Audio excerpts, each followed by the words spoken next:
become. The fifth guest is an unknown. The host has just thrown us together for a favour. This girl just arrived from Australia and she's moving to North London and she's a sister of someone who has some connection. As we make introductions, I'm struck by her beauty. She's irrefutably fair with dark eyes and dark hair. But as she sits, I admit I'm a little bit wary because I notice the tip of the wing of a fairy tattooed on that popular area just above the derriere, when she says, I'm a Sagittarian.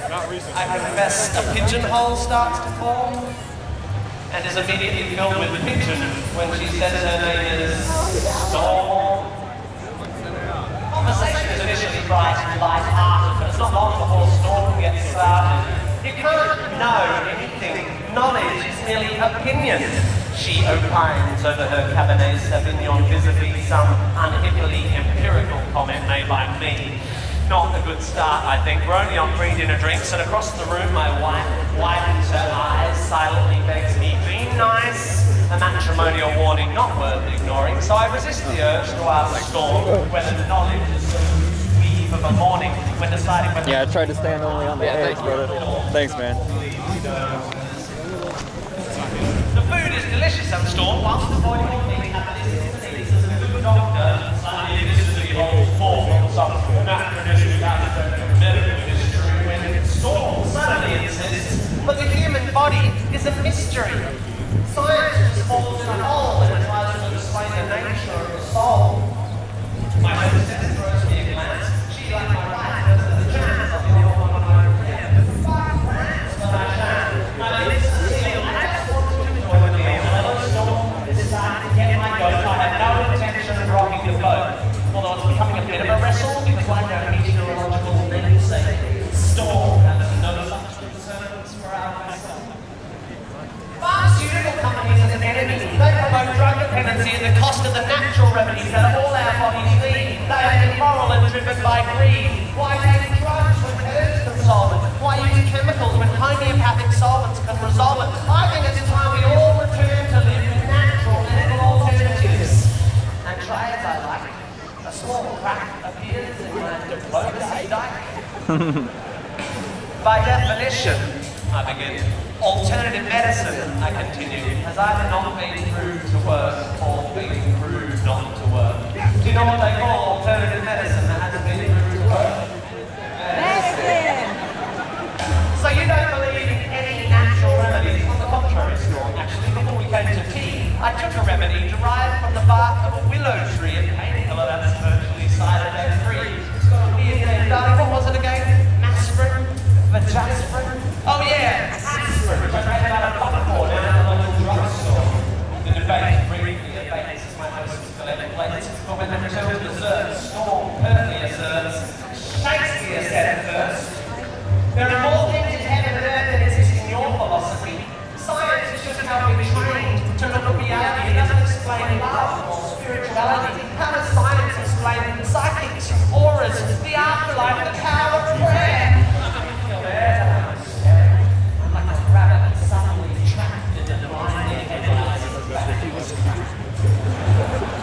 Maybe it's the Hamlet, she just misquoted, or the sixth glass of wine I misquoted.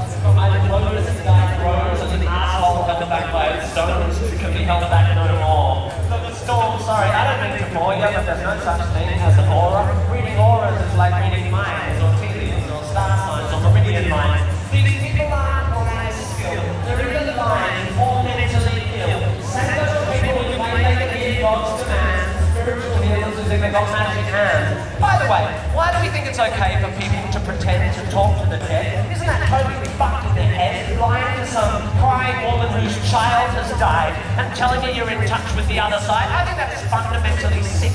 Do we need to clarify here that there's no such thing as a psychic? What are we fucking two? Do we actually think that Horton heard of who? Do we still believe that Santa brings us gifts, that Michael Jackson did not have bases? Are we still so stunned by circus tricks that we think the dead would want to talk to pricks like John Edward? Storm, to their credit, despite my religion, keeps firing off cliches with startling precision, like a sniper using bullets for ammunition.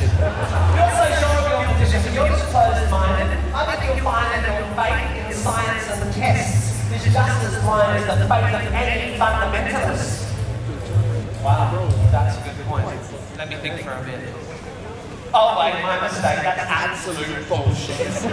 Science adjusts its views based on what's observed. Faith is the denial of observation so that belief can be preserved. If you show me that say, homeopathy works, then I will change my mind. I will stick on a fucking gun. I'll be as embarrassed as hell. Yet I will run through the streets yelling, it's a miracle! Take physics and the minute. Water has memory. And water's memory of a long lost drop of money is infinite. It somehow gets all the poo it's had in it. You show me how it works and how it works, and when I'm recovered from the shock, I will take a compass and have a fancy that on the side of my car.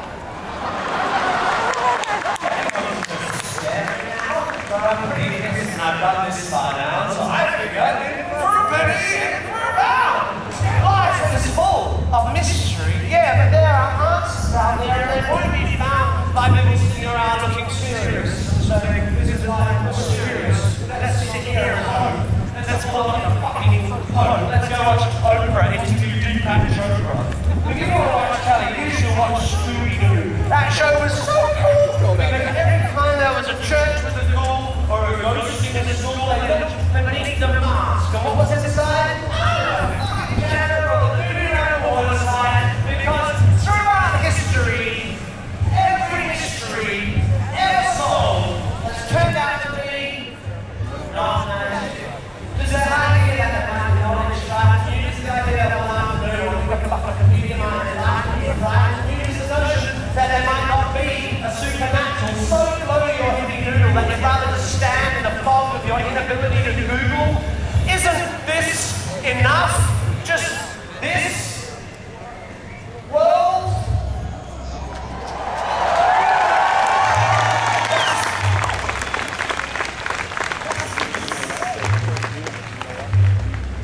Beautiful, complex, wonderfully unfathomable, natural world. How does it so fail to hold our attention that we have to diminish it with the invention of cheap, man-made myths and monsters? If you study Shakespeare, left the idea to gild refined gold, paint the lily, throw a perfume on the violet, is just fucking silly or something like that. Or what about saxophone?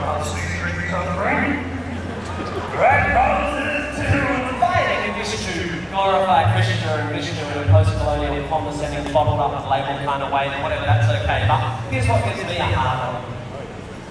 I am a tiny, insignificant, ignorant bit of carbon. I have one life, and it is short and unimportant. But thanks to recent scientific advances, I get to live twice as long as my great-great-great-great-uncles, you know? Twice as long to live this life of mine, twice as long to love this wife of mine, twice as many years of friends and wine and sharing curries and getting shitty and good-looking hippies with fairies on their spines and butterflies on their necks.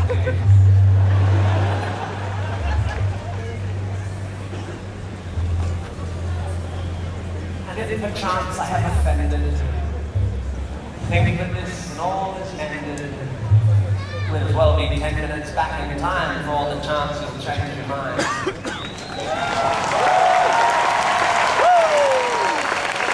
You guys are doing a wonderful, slightly stocky